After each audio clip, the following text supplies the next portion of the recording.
Issue of shares for consideration other than cash. सुन लो, नहीं होगा तो कल फिर सुन लेना, उससे क्या होगा। Issue of shares for consideration other than cash. इसमें दो प्रकार के क्वेश्चंस आते हैं, प्लीज अब अल्लाह नहीं। एक होता है असेट परचेज वाला, एक होता है असेट परचेज वाला, और एक होता है बिजनेस परचेज वाला। मैं पहले ही बोल रहा हूं, जो कमेंटबाजी करने बैठा तुरंत उठ के चला जाए, ठीक है। तो दो चीजें होती है, एक होती है असेट परचेज और एक होती है बिजनेस परचेज। बात को समझना, दोनों जो चीज issue of shares for consideration other cash होती है, वही इश्यू ऑफ डिबेंचर्स। पूरा कॉन्सेप्ट सेम है, कोई फर्क नहीं है, बस यहाँ पे शेयर्स की जगह वहां पे क्या आ जाता है, डिबेंचर्स। आपको सिर्फ एक कॉन्सेप्ट सीखना है, वो है क्या बेटा, calculation of number of shares. क्या सीखना है, calculation of number of shares.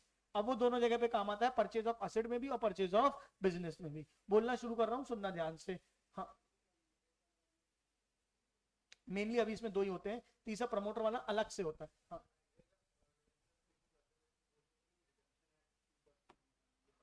हाँ, मैं सुनो ना, मेरे को पहले पूरा पढ़ा लेने दो। तुम लोग दूसरे टॉपिक पूछ रहे हो जो इस टॉपिक का नहीं है, जैसे रिडम्पशन है 2% या 20% premium.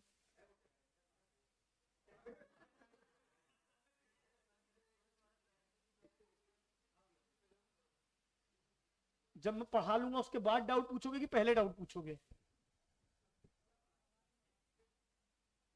Calculation of number of shares आपको निकालते आना चाहिए। मैं पहले एक दो क्वेश्चन करा रहा हूँ, फिर मैं क्वेश्चन सामने दिखा भी दे रहा हूँ। उसके बाद नहीं बने कुछ या अलग से कोई क्वेश्चन तुम निकाल के जाना, भैया ये वाला नहीं बन रहा तो बता दे रहा हूँ, पहले मुझे बेसिक फंडामेंटल तो बता लेने दो, ठीक है क्या। For example, a company purchased a running business, a company purchase a running business, जिसमें अलग अलग असेट्स के नाम दिए होंगे। उसने बिल्डिंग खरीदी 10 लाख की, मशीनरी खरीदी 2 लाख की, फर्नीचर खरीदा 3 लाख का, स्टॉक खरीदा 1 लाख का, ठीक है क्या। सब मिलाया कितना होता है, 10 3 13, 15 और 16, ठीक है क्या। क्रेडिटर्स हो गए 3 लाख के, ठीक है क्या। क्रेडिटर्स हो गए 3 लाख के, और बिल्स पेबल हो गए मान के चलो 2 लाख का। तो नेट कितना हो जाएगा मुझे बताओ। 10 2 12, 3 15, 1 16, 16 - 5 कितना हो जाएगा, 11 लाख। तो 11 लाख की पेमेंट करनी चाहिए मेरे को। कितने की पेमेंट करनी चाहिए, 11 लाख की। अब क्वेश्चन ने बोल दिया company issued, company issued 80,000 5% debentures. क्या बोल दिया, 80,000 5% डिबेंचर्स या 80,000 शेयर्स, बात एक ही है। अभी शेयर्स करता हूं, 80,000 shares of 10 each eight 20% premium. बोलो हाँ नहीं। तो मुझे बताओ कितने के शेयर्स इश्यू हुए हैं। 80,000 इंटू 12 कितना होगा, 80,000 इंटू 12, 80,000 इंटू 12 कितना हो जाएगा।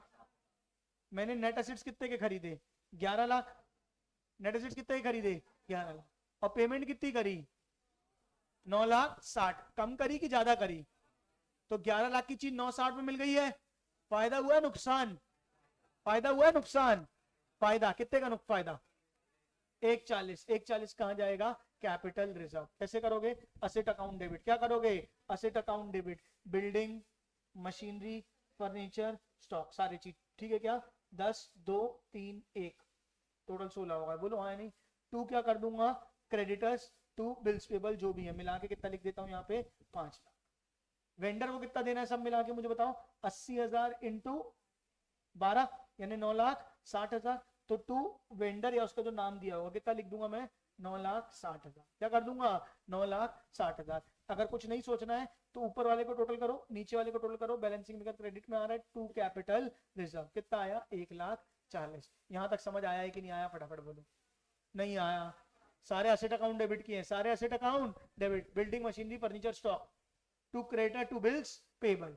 टू वेंडर आपको निकालते आना चाहिए 960। टू वेंडर आपको निकालते आना चाहिए 960। 80,000 इंटू 12। आपने बाकी बैलेंसिंग फिगर क्रेडिट में आया तो कैपिटल रिजर्व, डेबिट में आता तो क्या लिखते, क्या लिखते हैं, गुडविल। ये एंट्री हो गई। अब वेंडर को पेमेंट करनी है, एंट्री क्या होगी, कैसे देनी है, शेयर्स में। तो एंट्री क्या हो जाएगी, वेंडर अकाउंट डेबिट। क्या हो जाएगी, vendor to equity share capital to security premium. Vendor में कितना है 9,60,000, 80,000 इंटू 10 कितना हो जाएगा 8 लाख, और 80,000 इंटू 2 कितना हो जाएगा 1 लाख। नहीं आया कि आया, ये ऐसा होता है issue for purchase of business. क्या होता है परचेज ऑफ बिजनेस, बोलो हाँ या नहीं। अगर यहाँ पे डिवेंचर्स होता, क्या होता डिवेंचर, तो 8% डिवेंचर रख देता। अब डिवेंचर में अगर बोलता issued at premium redeemable at premium, क्या बोला होता।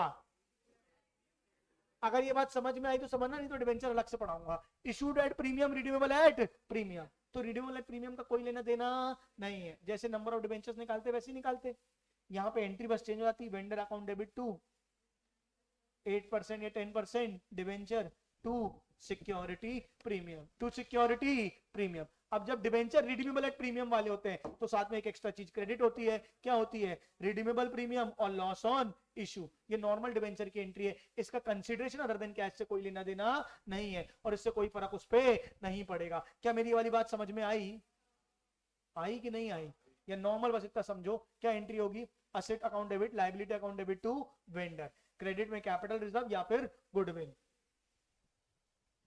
बेटा किसकी याद आ रही है, ठीक है, to capital reserve. Entry pass करोगे, क्या पास करोगे वेंडर अकाउंट डेबिट, क्या एंट्री पास करोगे vendor account debit to equity share capital to security premium. जितने नंबर ऑफ शेयर्स थे उतना 100 के हिसाब से कैपिटल में जाएगा, बाकी कहां पे जाएगा सिक्योरिटी प्रीमियम में। हाँ या ना फटाफट बोलो। और डिबेंचर होते तो डिबेंचर में, बाकी कहां जाएगा सिक्योरिटी प्रीमियम या रिडम्पशन प्रीमियम में। हाँ या ना फटाफट बोलो।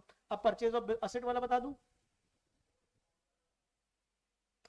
परचेज ऑफ असेट वाला डिस्काउंट में बता देता हूं, ठीक है क्या। For example a company purchased a machinery, a company purchased a machine of rupees 12 lakhs, out of which 10% was payable in cash and balance by issuing 8%, या चलो by balance by issuing shares of 100 each, discount लेना तो shares करना पड़ेगा, by issue of debentures of 100 each at 20% discount. मुझे बताओ asset कितने का खरीदा है, कितने का खरीदा है 12 लाख में से नगद कितना देना है, यानी कितना देना है 1,20, तो बाकी शेयर्स के रूप में कितना देंगे 12 लाख माइनस 1,20 कितना आ जाएगा 10,80,000। एंट्री क्या होगी पहले मुझे बताओ, मशीनरी टू वेंडर कितने से 12 लाख 12 लाख। हाँ फिर एंट्री क्या होगी वेंडर टू बैंक 1,20 1,20। अब 10,80 की पेमेंट करनी है,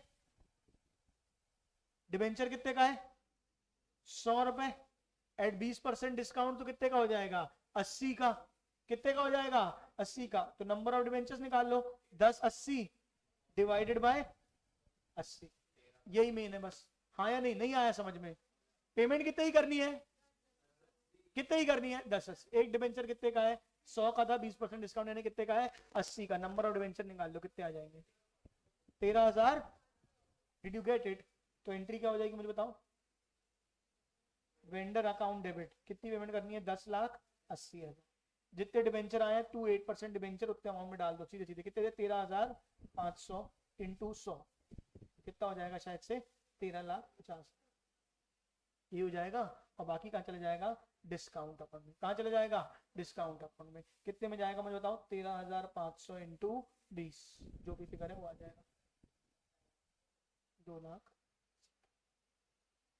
डिड यू गेट इट और नॉट, नहीं आया समझ, नहीं आया।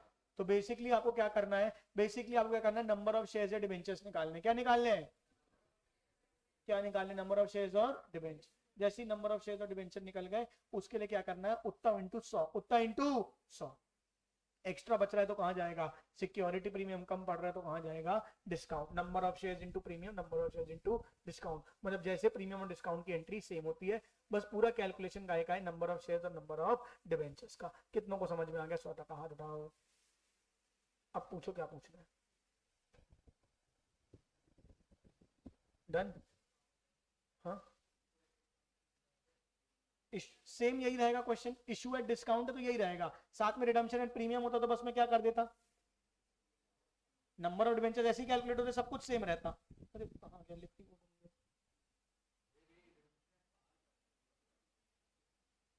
देखो वेंडर अकाउंट डेबिट, सुन रहे हो क्या होगा, vendor account debit to 8% debenture और डिस्काउंट अकाउंट डेबिट, ये क्या है, ये क्या है, इशूड एट डिस्काउंट, ये क्या है, issued at discount, redeemable at par.